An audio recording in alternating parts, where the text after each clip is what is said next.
역사 속에는요, 정말 짙은 어둠 때문에 그 뒤에 오는 빛이 유난히 더 밝게 느껴지는 그런 순간들이 있잖아요. 오늘 우리가 다뤄볼 이야기가 바로 그런 순간에 대한 거예요. 이게 무려 500년 전 이야기인데 되게 신기하게도 지금 우리가 느끼는 불안감이랑 딱 맞닿아 있거든요. 자, 한번 그 시절로 같이 들어가 볼까요? 바로 이 문구, 포스트 테네브라스 룩스, 종교개혁의 정신을 그냥 한마디로 압축해 놓은 말이에요. 무슨 뜻이냐면 어둠 뒤에 빛이 온다는 거죠. 이게 제네바에 있는 종교개혁 기념비에도 딱 새겨져 있는데요. 생각해보면 되게 단순해요. 왜 빛이 그렇게 간절했을까요? 당연히 그 전의 어둠이 정말 상상 이상으로 깊고 절망적이었기 때문이라는 거죠. 자, 500년 전 사람들은 뭘 제일 무서워했을까요? 바로 이 질문이었어요. 쇳덩어리인 내가 감히 어떻게 거룩한 하나님 앞에 설 수 있지? 매일 밤 연옥의 불꽃을 상상하면서 두려움에 떨었단 말이죠. 근데 여기서 진짜 소름 돋는 게 뭐냐면요. 이 공포가 지금 우리가 느끼는 불안이랑 너무나도 똑 닮았다는 거예요. 보세요. 우리는 연옥이라는 말은 안 쓰죠. 대신 뭐라고 하나요? 나는 과연 가치 있는 사람일까? 끊임없이 나 자신을 증명해야만 할 것 같은 이 압박감. 이게 어쩌면 21세기 버전의 연옥이 아닐까요? 아니 그럼 도대체 왜 그렇게까지 어두웠던 걸까요? 이유를 딱 잘라 말하면 말씀의 기근 때문이었어요. 겉으로 보이는 교회 건물은 뭐 엄청나게 화려했죠. 근데 정작 그 안에서 사람들의 영혼을 채워줘야 할 생명의 양식, 그 말씀이 완전히 바닥나 버린 거예요. 심지어 교회가 공식적으로 내놓는다는 해답들이 위로는커녕 사람들을 더 깊은 수렁으로 빠뜨리고 있었으니 참 아이러니하죠. 그 당시 교회를 탁 휘어잡고 있던 신학사상이 뭐냐면 반펠라기우스주의라는 건데요. 아, 이름부터 좀 어렵죠? 근데 핵심은 진짜 간단해요. 우리한테 아주 익숙한 말, 하늘은 스스로 돕는 자를 돕는다. 딱 이겁니다. 그러니까 사람이 먼저 자기 할 수 있는 최선을 다해서 막 노력을 하면 그걸 하나님이 위에서 딱 보시고 기특한데? 하면서 은혜를 내려주신다는 거죠. 그때 아주 유명했던 신학자 가브리엘 비엘이라는 사람이 딱 이렇게 가르쳤어요. 자신 안에 있는 최선을 다하는 사람에게 하나님은 은혜를 거절하지 않으신다. 어때요? 들어보면 되게 그럴듯하잖아요? 오, 공평한데? 내가 노력한 만큼 보상받는 거구나. 쉽죠? 하지만 바로 이 말 속에 사람들의 영혼을 갉아먹는 아주 무서운 덫이 숨어 있었습니다. 그 덫이 뭐였을까요? 바로 이 질문이에요. 근데 너 정말로 최선을 다했어? 네가 한 회개가 정말 충분하다고 생각해? 자, 이 질문 앞에서 네 라고 자신 있게 대답할 수 있는 사람이 과연 있을까요? 없죠. 인간의 노력이란 건 언제나 부족하니까요. 결국 어떻게 되겠어요? 끝나지 않는 노력, 그리고 더 깊어지는 불안, 이 끔찍한 악순환에 갇혀버리는 거예요. 영원히 구원의 확신 같은 건 가질 수 없는 그런 절망적인 상태에 빠지는 거죠. 사람들 영혼은 이렇게 말라가고 있는데 엎친 데 덮친 격으로 교회는 또 다른 사고를 칩니다. 바로 돈 문제였어요. 그때 교황이었던 레오 10세가 로마의 성 베드로 대성당을 아주 으리으리하게 짓고 싶었던 거예요. 돈이 엄청나게 필요했겠죠? 그래서 내놓은 해결책이 뭐였냐? 바로 하나님의 은혜, 즉 구원을 상품처럼 팔아치우기 시작한 겁니다. 이게 당시에 면죄부를 팔던 요한 테체리라는 사람의 실제 영어 문구였어요. 들어보세요. 돈꾀의 동전이 짤랑하고 떨어지는 순간 영혼은 연옥에서 튀어오른다. 와, 진짜 기가 막히지 않나요? 생각해보세요. 돌아가신 우리 부모님이 저 뜨거운 연옥불에서 고통받고 있다는데 돈만 내면 바로 천국으로 보내줄 수 있다? 이걸 듣고 돈을 안 낼 사람이 어디 있겠어요?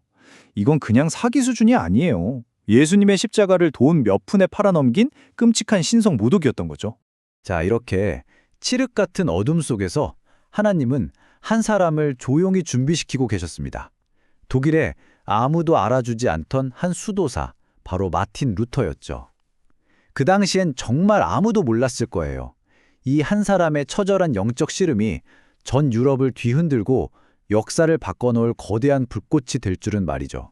루터는요, 진짜 누구보다 열심히 신앙생활을 하던 사람이었어요. 죄 문제를 어떻게든 해결해 보려고 밥도 굶고 스스로를 채찍질하고 셀 수 없이 고해성사를 했죠. 근데 마음속에 평안이 찾아오질 않는 거예요. 나중에 그가 뭐라고 고백했냐면요. 나는 죄인을 벌하시는 그 의로운 하나님을 도저히 사랑할 수가 없었다. 솔직히 말하면 증오했다 라고까지 말했어요. 왜냐하면 루터에게 하나님의 의라는 건 내가 아무리 발버둥 쳐도 절대 닿을 수 없는 높은 심판대, 그저 공포의 대상이었기 때문이에요. 그렇게 고통스러워하던 어느 날이었어요. 수도원 팝에 있는 자기 서재에서 성경을 읽고 있는데 갑자기 번개 같은 깨달음이 찾아온 겁니다. 이게 바로 그 유명한 탑의 체험인데요. 루터가 뭘 깨달았냐면 성경에서 말하는 하나님의 의라는 게 우리가 하나님한테 저 이만큼 의로워요 하고 보여줘야 하는 능동적인 의가 아니었던 거예요. 그게 아니라 하나님이 우리에게 그냥 선물로 주시는, 우리는 받기만 하면 되는 수동적인 의였다는 거죠. 그러니까 핵심은 이거예요. 하나님의 의는 우리를 심판하는 무서운 잣대가 아니라 너는 내 자녀고 의롭다고 선언해 주시는 공짜 선물이었습니다. 루터는 이 순간을 회상하면서 마치 천국의 문이 활짝 열리는 것 같았다고 말했죠. 자, 이 엄청난 발견 위에 종교 개혁가들은 무너져가던 복음의 진리를 다시 세우기 시작합니다.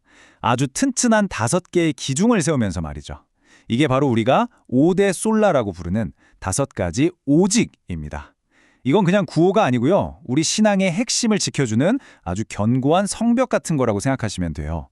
그 5가지가 뭐냐면 오직 성경, 오직 그리스도, 오직 은혜, 오직 믿음, 그리고 마지막으로 오직 하나님께 영광. 바로 이 5가지입니다. 자, 그럼 이 원리들이 어떻게 그 캄캄했던 중세의 어둠을 걷어냈는지 하나씩 한번 살펴볼까요? 자, 첫 번째는 오직 성경. 이건 말 그대로 권위에 대한 혁명이었어요. 그전까지는 교회가 성경보다 위에 있다고 가르쳤거든요. 교회가 성경을 해석하고 결정하는 거니까요. 근데 개혁가들이 외친 거죠. 아니다! 순서가 틀렸다. 말씀이 교회를 만든 거지 교회가 말씀을 만든 게 아니다 하면서 성경만이 최종 권위라고 선언한 거예요. 그리고 두 번째, 오직 그리스도. 이건 뭐냐면 구원으로 가는 길은 예수님 딱 한 분밖에 없다는 선언이에요. 더 이상 구원을 받기 위해서 신부님이나 성인들한테 빌 필요 없이 예수님 한 분이면 충분하다는 거죠. 자, 세 번째는 오직 은혜입니다. 이게 무슨 말이냐면 구원의 시작은 전적으로 100% 하나님에게서 온다는 거예요. 인간은 영적으로 죽어있는 상태라서 스스로를 구원하기 위해 할 수 있는 게 아무것도 없다는 거죠. 1도 없어요. 그렇기 때문에 구원은 우리가 뭘 해서 받는 보상이 아니라 하나님이 그냥 거저주시는 일방적인 선물이라는 겁니다. 그리고 이 오직 은혜가 바로 오직 믿음이랑 딱 연결되는 거예요. 여기서 진짜 중요한 게 믿음이 구원을 얻기 위한 우리의 어떤 노력이나 자격이 아니라는 점이에요. 이 비유가 정말 기가 막히는데요. 믿음은 왕이 엄청난 선물을 줄 때 거지가 그저 내미는 텅 빈 손과 같아요. 손이 대단한 게 아니잖아요. 그 손에 들려지는 선물이 대단한 거지. 믿음은 바로 그 하나님의 은혜라는 선물을 받는 통로, 그 이상도 이하도 아니라는 겁니다. 자, 그리고 마지막 5번째, 이 모든 것들이 향하는 최종 목적지는 바로 오직 하나님께 영광입니다. 이게 왜 중요하냐면요. 종교개혁이 그때까지 사람들을 얽매던 아주 잘못된 생각을 깨부셨거든요. 바로 성직자 일은 거룩하고 우리가 하는 평범한 일은 속되다는 생각 말이에요. 루터가 이런 말을 했어요. 구두 만드는 사람이 하나님께 영광 돌리는 건 설교하는 게 아니라 좋은 가죽으로 튼튼하고 정직한 구두를 만드는 거라고요. 이걸로 성직자와 평신도의 벽이 허물어지고 우리의 직업, 우리의 일상이 전부 하나님을 위한 거룩한 소명의 자리가 된 겁니다. 자, 그럼 이런 질문이 생기죠. 종교개혁, 그거 그냥 500년 전에 있었던 박물관에나 있을 법한 옛날 이야기 아닌가? 절대 그렇지 않습니다. 종교개혁의 진짜 정신, 그 유산은요, 한 번 하고 끝난 이벤트가 아니라 지금 여기 우리에게도 계속되어야 하는 살아 숨쉬는 원리라는 데 있습니다.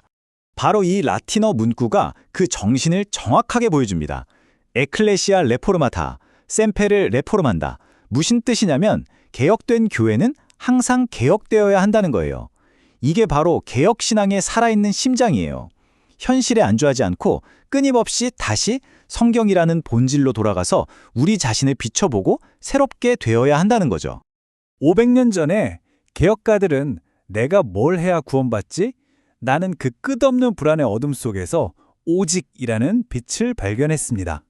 자, 그렇다면 오늘날 21세기를 살아가는 우리를 짓누르는 어둠은 뭘까요? 그리고 그 어둠을 향해 우리가 비춰야 할 빛은 과연 무엇일까요? 이 질문을 남기면서 오늘 이야기를 마무리할까 합니다.